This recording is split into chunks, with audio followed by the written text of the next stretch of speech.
பெரிய vote bank BC, MBC, OBC தான். Majority vote bank பிசியாக இருக்கும் வரை நிச்சயமாக எஸ்சிக்கு நீதி கிடைக்காது. இன்றைக்கு முதலமைச்சர் கு கருணாநிதி மாதிரி அந்த அளவுக்கு கிரிட்டிசிசம் ஏற்றுவாங்கக்கூடிய மனதில்லாத ஒரு நபராகத்தான் இருக்கிறார். அப்போ அதனால கொஞ்சம் பயமாக போவோம், வேலை நடக்க வேண்டும், இவர்கள் பாதுகாக்கப்பட வேண்டும் என்ற அந்த அடிப்படையில் கூட திரும்ப கவனம் இருக்கலாம் என்று நான் கருதுகிறேன். பத்திரிகை என்று வச்சால் நம்மளை பற்றி எழுதுனா நம்ம அவங்களுக்கு இது விளம்பரம் கொடுக்க வேண்டிய அவசியம் இல்லைன்னு தெரிஞ்சு விட்டது. அப்போ அவனுக்கு தெரிஞ்ச விஷயம் அரசியல்வாதிக்கு தெரியாமல் இருக்கவனா? அப்போ government is the biggest advertiser. Hero யார்கிட்டையும் லிசன் பண்ண மாட்டாரு. யாராச்சும் சொல்லி கேட்டு இது நேராக ஆண்டவன் சொல்றாரு, அருணாச்சலம் செய்கிறார் மாதிரி தானே நடந்து கொண்டிருக்கிறது. அப்போ அதுதான் விஜயனுடைய தலையாய பிரச்சனை. நிச்சயமாக கூட்டணி இருந்தால் அவர் அரசியல் கட்சியாக நீடிக்கலாம், இல்லைனால் அவரும் ஒரு கமல் தான்.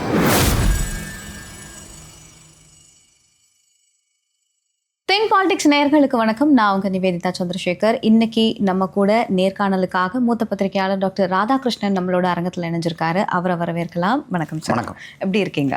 நலமா இருக்கேன். நீங்க எப்படி இருக்கீங்க? ரொம்ப நல்லா இருக்கேன், தேங்க்யூ சார். இப்போ ரீசெண்டா பொள்ளாச்சி பாலியல் வழக்குல 9 பேருக்கு ஆயுள் தண்டனை, சாகும் வரை சிறை அப்படிங்கிற மாதிரி சொல்லியிருக்காங்க.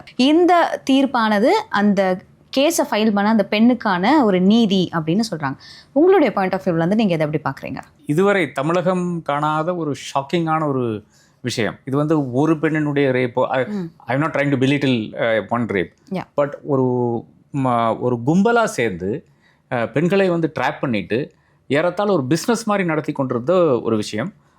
இது பொள்ளாச்சியில் மட்டும்தான் இருக்குது என்று நாம் நினைத்து கொள்ளலாம். அதான் அப்போ அந்த ஒரு விஷயத்தில் ஒரு ஆர்கனைஸ்டு ஆன்டி சோஷியல் ஆக்டிவிட்டியை முறியடித்து ஒரு வழக்காக இதை பார்க்க வேண்டியதாக இருக்கிறது. அப்போ இப்போது அட்லீஸ்ட் பொள்ளாச்சியில் இல்லை, அந்த ஏரியாவில் இது இல்லை என்றால் அந்த அளவுக்கு ஷாக்கிங்கான ஒரு தீர்ப்பு வேறு வந்திருக்கிறது. அதுவும் இத்தனை நபர்களுக்கு கொடுக்கும்போது நிச்சயமாக அது பெரிய வரவேற்க வேண்டிய விஷயம் ஒன்று. ரெண்டாவது இது இங்கே கொண்டு போய் நிறுத்தறதுக்கு பல நபர்கள் ஹெல்ப் பண்ணியிருக்கார்கள். அதை தாண்டி சிபிஐனுடைய அந்த ஒரு ஈடுபாடு, இதெல்லாம் நிச்சயமாக அதாவது என்டையர் சிஸ்டம் ஒர்க் பண்ணியிருக்கு. அதாவது தேவைப்பட்டால் ஒரு பெரிய ஒரு பாதிப்பு நம்மளுடைய தமிழ் சமூகத்தை உலுக்கிய ஒரு விஷயமா இருக்கிறது, நம்மளுடைய கான்ஷியன்ஸே உலுக்கிய ஒரு விஷயமா இருக்கிறது. அந்த மாதிரி விஷயங்களுக்கு என்டையர் சிஸ்டம் இன்னும் ஒர்க் பண்ணுறதுன்னு தெரிகிறது பெரிய ஒரு ஆறுதலாக, ஒரு ஆச்சரியமாக கூட நான் பார்க்கிறேன். அதை தாண்டியும் அங்கே அதனுடைய பப்ளிக் ப்ராசிக்யூட்டர் அதே மாதிரி சிபிஐ ரெண்டு தரப்புலையும் நிச்சயமாக பெரிய அளவில் வேலை செய்திருக்கிறார்கள். அந்த பெண்களுக்கு கான்ஃபிடன்ஸ் கொடுத்துருக்காங்க. அவர்களுடைய அந்த அந்த கிராஸ் ஆனாலும் சரி, அந்த மாதிரி விஷயங்களில் என்னென்ன எக்ஸ்பெக்ட் பண்ணலாம், இது நீங்கள் கண்டிப்பாக நிற்க முடியுமா, உங்களால் இது ஈடு கொடுக்க முடியுமா, கவுன்சிலிங், இந்த மாதிரி விஷயங்கள்ல துரிதமாக செய்திருக்கிறார்கள். பொள்ளாச்சி சம்பவம் ஒரு பக்கம் இருக்கு, இன்னொரு பக்கம் வடகாடுல கலவரம். அந்த வடகாடு கலவரம் அப்படிங்கும் போது முதல்ல அந்த கலவரம் அப்படின்னு சொன்ன உடனே என்ன சொல்லியிருந்தாங்க அப்படின்னா, இது வெறும் வதந்தி, இதை யாரும் நம்ப வேண்டாம் அப்படின்னு. ஆனா ஊடகங்கள் அங்க இருக்கக்கூடிய காட்சிகளை ஒளிபரப்பினதுக்கு அப்புறமா அங்க என்ன நடந்தது அப்படின்னு மக்களுக்கு புரிய ஆரம்பிச்சது. இமீடியட்டா அங்க இருக்கக்கூடிய டாஸ்மாக்குகள் மூடப்பட்டது. அதுக்கப்புறம் அந்த போக்குவரத்து எல்லாம் ஸ்டாப் பண்ணி வச்சிருந்தாங்க. இந்த மாதிரி ஒரு பட்டியலின மக்கள் மீது ஒரு பயங்கர தாக்குதல் அப்படின்னே சொல்லலாம். வேங்கை வயல் பிரச்சனைக்கே பல நாட்கள் போராடி அதுக்கப்புறமா யாரு கம்ப்ளைண்ட் கொடுத்தாங்களோ அவங்க மேலேயே நடவடிக்கை எடுக்கப்படுது.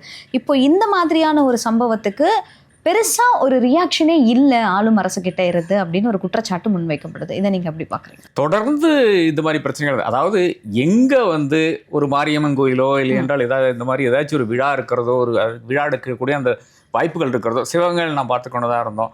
எல்லா இடத்துலையுமே எங்கே ஆரம்பிக்குதுன்னு பார்த்தீங்கன்னா கோயிலில் தான் ஆரம்பிக்குது.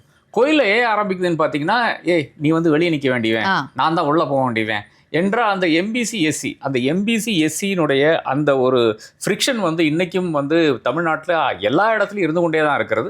வட தமிழ்நாட்டில் ரொம்ப கஷ்டப்பட்டு அதை வளர்க்க பார்க்கிறார்கள், ஒரு மஞ்சள் கட்சி வளர்க்க பார்க்குறது. ஆனால் அது நடக்க மாட்டேங்குது வட தமிழ்நாட்டில். ஏனென்றால் அந்த அளவுக்கு படித்த நபர்கள் இங்கே இருக்கிறார்கள். ஆனால் தென் தமிழ்நாட்டில் ஏன் நடக்குதுன்னு பார்த்தீங்கன்னா, இப்போ அங்கே இருக்கின்ற அந்த தாழ்த்தப்பட்டவர்கள் அதிக அளவில் இப்போ துபாய் இல்லை என்றால் சிங்கப்பூர், மலேசியா போயிட்டு அவன் சம்பாதிச்சுட்டு வந்துடுறான்.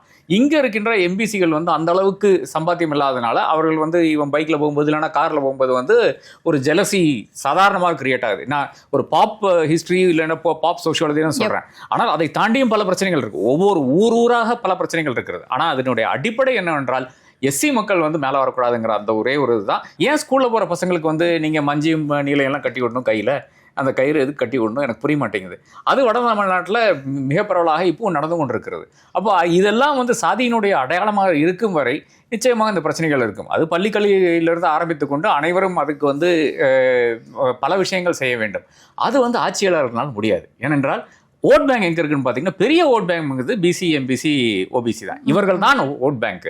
அப்ப இது மெஜாரிட்டி ஓட் பேங்க் பிசியா இருக்கும் வரை நிச்சயமாக எஸ்சிக்கு வந்து நீதி கிடைக்காது. இந்தியா ஒட்டுமொத்தக்கும் நீதி கிடைக்காது. பள்ளி கல்வித்துறை அப்படின்னு வரும்போது ஸ்கூல்ல படிக்கக்கூடிய மாணவர்களுக்கு வந்து யூஸ்வலா நெயில்ஸ் கட் பண்ணியிருக்காங்களா, இல்ல கயிறு ஏதாவது கட்டியிருக்காங்க, ஏதாவது அடையாளங்கள் இருக்கா, இல்ல ஷூஸ் பாலிஷ், அது ஒரு பேசிக் டிசிப்ளின் ஒன்று இருந்தது.